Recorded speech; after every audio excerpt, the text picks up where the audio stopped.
በአፍሪካ ግዙፍና ዘመናዊ ከሆኑት ከተሞች አንዷ በሆነችው ናይጄሪያ ሌጎስ ውስጥ መሬት ላይ ያልተገነባ መንገድ የሌለውና ከመደበኛው ዓለም የተሰወረ አንድ አስደናቂ ነገር ግን አሰቃቂ ቦታ አለ። እዚህ ቦታ ለመንቀሳቀስ እግር ሳይሆን ታንኳ ያስፈልጋችኋል። እዚህ ቦታ ከእንቅልፋችሁ ስትነቁ የምታዩት የመንገድ አስፋልት ሳይሆን ጥቁርና የቆሸሸ የባህር ውሃ ነው። የህፃናት ሳቅ ከውሃው ማዕበል ድምፅ ጋር ይቀላቀላል። የምግብ ሽታው ከቆሻሻው ጠረን ጋር ይደባለቃል። እንኳን ወደ ማኮኮ በሰላም መጣችሁ። በዓለም ላይ ትልቁ በውሃ ላይ የተንሳፈፈ የደሆች መንደር። አንዳንዶች የአፍሪካዋ ቬኒስ ይሉታል።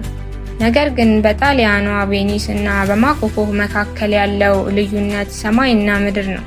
ቬኒስ የሀብታሞችና የቱሪስቶች መዝናኛ ስትሆን ማኮኮ ግን ከ100,000 በላይ ሰዎች በቀን ከህይወትና ከሞት ጋር የሚያደርጉት አሰቃቂ የጽናት ትግል ነው። ወደ ማኮኮ ለመጀመሪያ ጊዜ የሚመጣ ማንኛውም እንግዳ በታላቅ ግራ መጋባት ውስጥ ይወድቃል። የከተማው ጩኸትና የመኪና ጥሩምባ ድምፅ በአንድ ጀንበር ይጠፋል። በእሱ ምትክ የታንኳ መቅዘፊያ በውሃው ላይ የሚፈጥረው ሽክ የሚል ድምፅና የሰዎች ውይይት ይሰማል።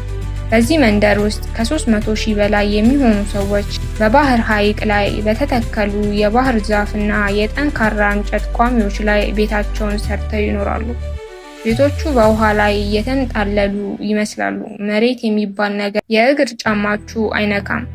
እዚህ መንደር ውስጥ ህፃናት መራመድ ከመልመዳቸው በፊት ታንኳ መቅዘፍ ይማራሉ። የ3 እና የ4 ዓመት ህፃናት በውሃ ላይ ምንም ሳይፈሩ በታንኳ ሲጫወቱና ሲቀዝፉ ማየት የተለመደ ነገር ነው። ለእነሱ ውቅያኖሱ የጨዋታ ሜዳቸው ነው፣ ታንኳዋ ደግሞ ብቸኛ መጫወቻቸው ናት። የመንደሩ አረጋውያንም ቢሆኑ ህይወታቸውን በሙሉ በዚሁ ውሃ ላይ አሳልፈዋል። መሬት ላይ ወርደው ሲሄዱ የእግር መረጋጋት የሚያጡ ያህል በውሃው ላይ መኖር ለምደውታል። ነገር ግን ይህ ቦታ እንዴት እና መቼ እንዲህ አይነት ግዙፍ ተንሳፋፊ ከተማ ሊሆን ቻለ? ታሪኩ የሚጀምረው በ19ኛው ክፍለ ዘመን አጋማሽ ላይ ነው። በዚያን ጊዜ ማኮኮ ምንም አይነት ቤት የሌለበት ጥቂት የአካባቢውና ከጎረቤት ቤኒን የመጡ የኢጉን ብሔር አሳ አጥማጆች ለጊዜያዊ ማረፊያነት የሚጠቀሙበት አነስተኛ የባህር ዳርቻ ነበር። አሳ አጥምደው ሲጨርሱ መረባቸው አድርቀው ወደ መሬት ይመልሱ ነበር። ነገር ግን ጊዜያት እያለፉ ሲሄዱ የሌጎስ ከተማ በከፍተኛ ፍጥነት ማደግ ጀመረች። የህዝብ ቁጥር በ2 እና በ3 እጥፍ ጨመረ። የመሬት ዋጋ ሰማይ ነካ። ለድሆችና ለስደተኞች የሚሆን ቦታ በመሬት ላይ ጠፋ። በዚህ ጊዜ አሳ አጥማጆቹ አንድ ውሳኔ ላይ ደረሱ። መሬት ከፈለግንና ከተጋፋን ወደ ውሃው እንገባለን።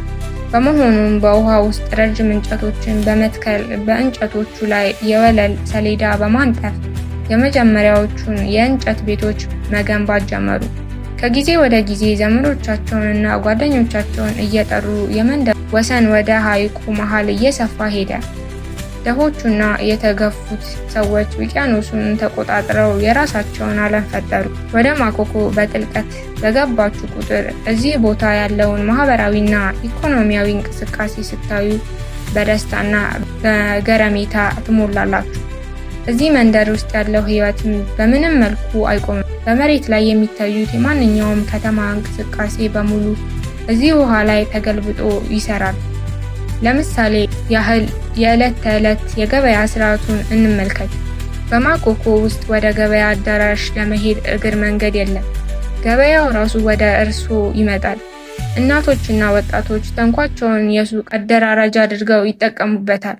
በአንዲት ትንሽ ታንኳ ላይ ቲማቲም፣ ሽንኩርት፣ የልብስ ሳሙና፣ የፕላስቲክ ዕቃዎችና የማብሰያ ነዳጅ ተደርድረው ታያላችሁ።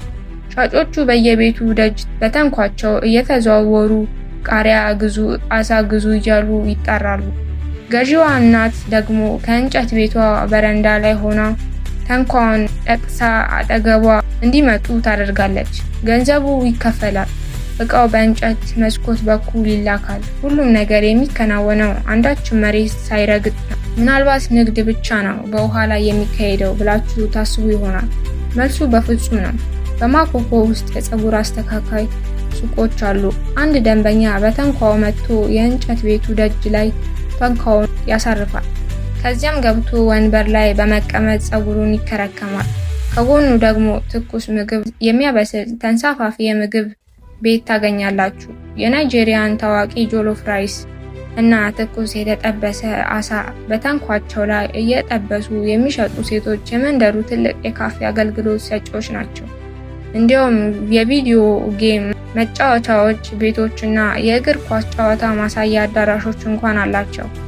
በጄኔሬተር በሚሰራ ኤሌክትሪክ ታግዘው ወጣቶች በነፃነት የእንግሊዝ ፕሪሚየር ሊግ ጨዋታዎችን በጋራ ተሰብስበው በቲቪ ይመለከታሉ።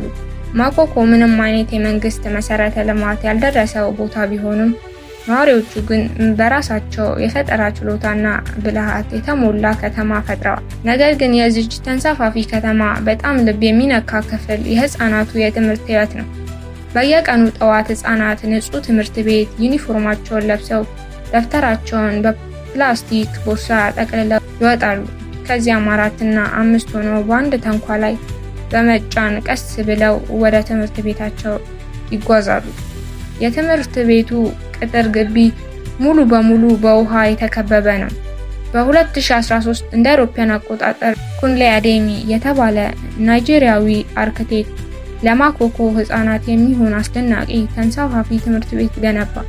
ይህ ህንፃ በውሃ ላይ በሚንሳፈፉ የፕላስቲክ በርሜሎች ላይ የተገነባ 3 ማዕዘን ቅርጽ ያለው ድንቅ የስነ ህንፃ ጥበብ ነበር። የዓለም አቀፍ መገናኛ ብዙሃን ትኩረትን ሳበ፣ በርካታ ሽልማቶችንም አሸነፈ። ነገር ግን አሳዛኙ እውነት በ2016 እንደ አውሮፓውያን አቆጣጠር በጣለው ከባድ ዝናብና ማዕበል ምክንያት ይህ ተንሳፋፊ ትምህርት ቤት ሙሉ በሙሉ ተደርምሶ በውሃው ላይ ፈረሰ። ትምህርት ቤቱ ቢፈርስም የማኮኮ ህፃናት የመማር ፍላጎት ግን አልፈረሰም። ዛሬም ቢሆን በሌሎች ትንንሽ የእንጨት ጎጆዎች ውስጥ ተስፋቸውንና ህልማቸውን ለመቅረጽ በየቀኑ በውሃ ላይ ይማራሉ።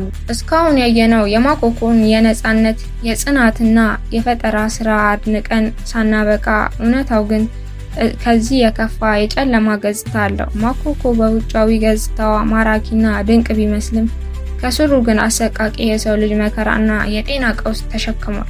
ትልቁና አስደናቂው የማኮኮ ነዋሪዎች ሙሉ በሙሉ በውሃ እየተከበቡ ናቸው። ነገር ግን የሚጠጡት አንድ ጠብታ ንጹህ ውሃ የላቸው። አዎ ቤታቸው በውሃ ላይ ቢቆምም የሐይቁ ውሃ በጣም የተበከለ ጥቁርና የሞተ ውሃ ነው። የመጸዳጃ ቤት መዋቅር ስለሌለ የማህበረሰቡ የቤት ውስጥ ቆሻሻዎችና የሞቱ እንስሳት ሙሉ በሙሉ የሚጣሉት ወደዚሁ ነዋሪዎች በሚኖሩበት ሐይቅ ውስጥ ነው። በዚህ ምክንያት ለመጠጥ፣ ለምግብ ማብሰያና ለሰውነት መታጠቢያ የሚሆን ንጹህ ውሃ ከውጪ መንደር በበርሜል ተገዝቶ በታንኳ ይጓዛል። ደሆቹ ነዋሪዎች በየቀኑ ከሚያገኙት አነስተኛ ገቢ ላይ ይህ የተበከለ የአካባቢ ሁኔታ ደግሞ ማኮኮን የበሽታዎች መራቢያ አድርጓታል። ትንኞች በቆሻሻውና ባልተንቀሳቀሰው ውሃ ላይ በቢሊዮን የሚቆጠሩ እንቁላሎችን ይጥላሉ። በመሆኑም ወባ በማኮኮ የተለመደ ነው። ከወባ በተጨማሪ ታይፎይድ፣ ኮሌራና የመተንፈሻ አካላት በሽታዎች ህፃናቱን በከፍተኛ ሁኔታ ያጠቃሉ። ህፃናቱ ሳይወዱ በግድ በዚህ በተበከለ ውሃ ውስጥ ይጫወታሉ። አንዳንዴም ሳያውቁ ውሃውን ይግቱታል። የህክምና አገልግሎት ማግኘት ደግሞ ሌላው ሲሆን ነው። በመንደሩ ውስጥ በቂ የህክምና ጣቢያዎች ወይም የተማሩ ዶክተሮች የሉም። አንድ ነዋሪ በጽኑ ሲታመም ወይም አንዲት እናት ምጥ ሲይዛት በታንኳ ቀዝፎ ወደ መሬትና ወደ ትላልቅ ሆስፒታሎች እስኪደርሱ ድረስ ሰዓታት ይወስዳል። በርካታ ነፍሰ ጡር እናቶችና ህፃናት ሆስፒታል ሳይደርሱ በመቅዘፊያው ታንኳ ላይ ህይወታቸው ያልፋል። ፀሐይ ስትጠልቅ የማኮኮ ሌላኛው አሰቃቂ ገጽታ ይገለጣል። መንደሩ ሙሉ በሙሉ በጨለማ ይዋጣል። የሌጎስ የኤሌክትሪክ መስመር ከማኮኮ በላይ በሚያልፈው ታላቁ ሰርድ ሜንላንድ ብሪጅ ድልድይ ላይ በሺዎች የሚቆጠሩ መኪኖች እና መብራቶችን ያበራል። ነገር ግን ከድልድዩ ስር ላለው ማኮኮ አንድም የመብራት ገመድ አልወረደም። ነዋሪዎቹ ሌሊቱን የሚያሳልፉት በካሮሲን ኩራዝ፣ በጧፍ ወይም ደግሞ አቅም ያላቸው ጥቂቶች በትንሽ ጄኔሬተር በሚያገኙት መብራት ነው። ይህ ደግሞ ሌላ አደጋ ያመጣል። የእንጨት ቤቶቹ በኩራዝ መብራት ምክንያት በቀላሉ በእሳት ይያያዛሉ። በውሃ ላይ የተገነባ መንደር ሆኖ ሳለ በእሳት አደጋ ሙሉ በሙሉ የወደሙ የቤት ስብሰቦች ቁጥር ቀላል አይደለም።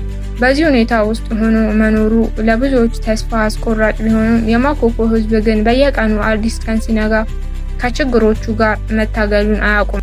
የማኮኮ ነዋሪዎች ትግል ከተፈጥሮና ከበሽታዎች ጋር ብቻ አይደለም። ትልቁና አደገኛው ፈተናዎች የመጣው ራሱን የህዝብ ጠባቂ ብሎ ከሚጠራው አካል ነው፣ ከሌጎስ መንግስት። የሌጎስ ባለስልጣናት ማኮኮን የሚያዩት እንደ ባህላዊ መንደር ወይም ታሪካዊ ቦታ አይደለም። ለእነሱ ማኮኮ የከተማዋን ውበት የሚያበላሽ ህገወጥና አደገኛ የድሆች መንደር ነው። በመንግስት ካርታ ላይ ማኮኮ የሚባል ቦታ የለም። በ2012 እንደ አውሮፓውያን አቆጣጠር ሐምሌ ወር ላይ አሰቃቂ ነገር ተከሰተ። የሌጎስ መንግስት ለነዋሪዎቹ በ72 ሰዓታት ውስጥ ቦታውን ልቀቁ የሚል አጫጭር ማስጠንቀቂያ ሰጠ። ከ3 ቀን በኋላ ግን የጦር መሳሪያ የታጠቁ ፖሊሶችና ማፍረሻ ማሽኖች በታንኳ ተጭነው መጡ። አስደንግጦ የማያውቀው አሰቃቂ ትዕይንት ተከሰተ። የመንግስት ሰራተኞች የእንጨት ቤቶቹን በቆንጨራ መቁረጥና በእሳት ማቃጠል ጀመሩ። የነዋሪዎቹ ለቅሶና እገዛ የሚጠይቅ ጩኸት በውሃው ላይ አስተጋባ። በሺዎች የሚቆጠሩ ቤተሰቦች በሰዓታት ውስጥ የነበራቸውን ትንሽ ንብረት አጥተው በውሃ ላይ ሜዳ ቀሩ። ነገር ግን መንግስት ማኮኮን ለማፍረስ ለምን ያህል ቸኮለ? ከዚህ በስተጀርባ ያለው እውነተኛ ምክንያት ምንድን ነው? መልሱ ግልጽ ነው፤ መሬትና ገንዘብ። ማኮኮ የሚገኝበት ቦታ በሌጎስ ሐይቅ ዳርቻ ላይ ሲሆን ከሌጎስ በጣም ውድና ዘመናዊ ከሆኑት የኢኮይ እና የቪክቶሪያ አይላንድ የሀብታሞች ሰፈሮች አቅራቢያ ነው። ይህ ቦታ ለሀብታሞች መኖሪያ ፎቆች፣ ለቅንጡ ሆቴሎች እና ለቱሪዝም ማዕከላት ቢውል በቢሊዮን የሚቆጠሩ ዶላሮች ያወጣል። በመሆኑም በሀብታሞች የቪላ ባለቤቶችና በእነዚህ በውሃ ላይ በሚኖሩ ደሆች መካከል የማይታይ ትልቅ የቦታ ፍልሚያ ተነሳ። ደሆቹ ከቦታው ከተነሱ ሀብታሞቹ ሐይቁን ሞልተው አዳዲስ ዘመናዊ ከተሞችን መገንባት ይፈልጋሉ። ደሆቹ ግን ከዚህ ብንነሳ ወዴት እንሄዳለን? የኛ እና የአባቶቻችን ሕይወት የተያያዘው ከዚህ አሳ ማጥመጃ ውሃ ጋር ነው በማለት አጥብቀው ተቃወሙ። የ2012 የማፍረስ እርምጃ ከተከናወነ በኋላ ነዋሪዎቹ እጃቸውን አጣጥፈው አልተቀመጡም። የሰብአዊ መብት ተሟጋቾች፣ ሀገር በቀልና ዓለም አቀፍ ድርጅቶች ከነዋሪዎቹ ጎን ቆሙ። ጉዳዩ ወደ ፍርድ ቤት አመራ። የዓለም አቀፍ መገናኛ ብዙሃንም የመንግስትን ኢሰብአዊ እርምጃ በከፍተኛ ሁኔታ ኮነኑት። ከከባድ ተቃውሞና ዓለም አቀፍ ጫና በኋላ መንግስት ማፍረሱን ለማቆም ተገደደ። ነገር ግን ይህ ማለት ማኮኮ ህጋዊ እውቅና አገኘች ማለት አይደለም። ዛሬም ቢሆን በማኮኮ ነዋሪዎች ልብ ውስጥ ትልቅ የስጋት ደመና አለ። በማንኛውም ቀን መንግስት እንደገና መጥቶ ቤታችንን ያፈርሰው ይሆን የሚለው ፍርሃት የሁልጊዜ ስጋታቸው ነው። ይህ ያልተቋጨ የፖለቲካና የባለቤትነት ትግል የማኮኮን የወደፊት እድል በጥርጣሬ ውስጥ ጥሎታል። በእነዚህ ሁሉ አሰቃቂ ሁኔታዎች፣ የበሽታ ስጋቶችና የመንግስት ጫናዎች ውስጥ አልፋችሁ ስታዩ አንድ የሚደንቅ ነገር ታስተውላላችሁ። የማኮኮ ሰዎች ተስፋ አልቆረጡም። እዚህ ቦታ ደህንነት አለ፣ ነገር ግን የህይወት እልህና የደስታ መንፈስ አይጠፋም። ነዋሪዎቹ እርስ በርሳቸው በጥብቅ የተሳሰረ ማህበራዊ ህይወት አላቸው። ጎረቤት ለጎረቤቱ ይደርሳል። አንዱ ተንኳ ሲጎዳበት ሌላኛው መቅዘፊያውን ያበድራል። በማኮኮ ውስጥ የሰርግ ስነ ስርዓት ሲኖራችሁ በውሃ ላይ የሚደረግ ታላቅ ድግስ ታያላችሁ። ሙሽሪትና ሙሽራው በደንብ ያጌጡ ተንኳዎች ላይ ተጭነው የመንደሩ ህዝብ በተንኳ ተከትሏቸው በውሃ ላይ እየዘፈኑና እየጨፈሩ ሸኟቸው። የልደትና የሃይማኖት በዓላትን በዚሁ ተንሳፋፊ ዓለም ውስጥ በታላቅ ድምቀት ይከበራሉ። የሰው ልጅ በማንኛውም አሰቃቂ ሁኔታ ውስጥ እንኳን መላመድ፣ መኖርና ደስታን መፍጠር እንደሚችል ማኮኮ ትልቅና ህያው ማረጋገጫ ናት። በጣም የሚገርመው ደግሞ ዛሬ በዓለም ላይ ያሉ ሳይንቲስቶችና የስነ ህንፃ ባለሙያዎች የማኮኮን አኗኗር በሌላ እይታ ማየት መጀመራቸው ነው። በአየር ንብረት ለውጥ ምክንያት የዓለም ውቅያኖሶች ከፍታ እየጨመረ ነው። የባህር ዳርቻ ከተሞች በውሃ የመዋጥ አደጋ ተጋርጦባቸዋል። አርክቴክቶች የወደፊቱ የሰው ልጅ በውሃ ላይ እንዴት ሊኖር ይችላል ብለው ሲያስቡ መልሱን ያገኙት ከማኮኮ ህዝብ ነው።